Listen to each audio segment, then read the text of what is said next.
पंतप्रधान नरेंद्र मोदी 5 ऑक्टोबरला बंजारा समाजाचं शक्तीपीठ असलेल्या पोहरादेवी देवस्थानच्या दौऱ्यावरती येत आहेत आणि या दौऱ्यामध्ये बंजारा विरासत नगारा म्युझियमसह 700 कोटींच्या इतर विकास कामांचं उद्घाटन मोदींच्या हस्ते होणार आहे।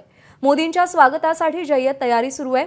दरम्यान या संदर्भात आमदार संजय राठोड यांनी काय प्रतिक्रिया दिली आहे आपण पाहूया।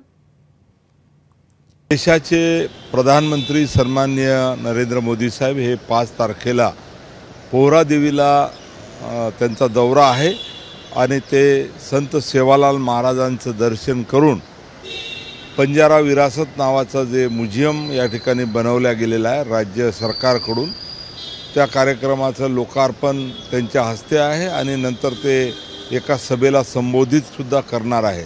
जवळपास 700 कोटी रुपये वेगवेगळ्या विकास कामाला या ठिकाणी शासनाने मंजूर केलेले आहे। या निमित्तानं प्रधान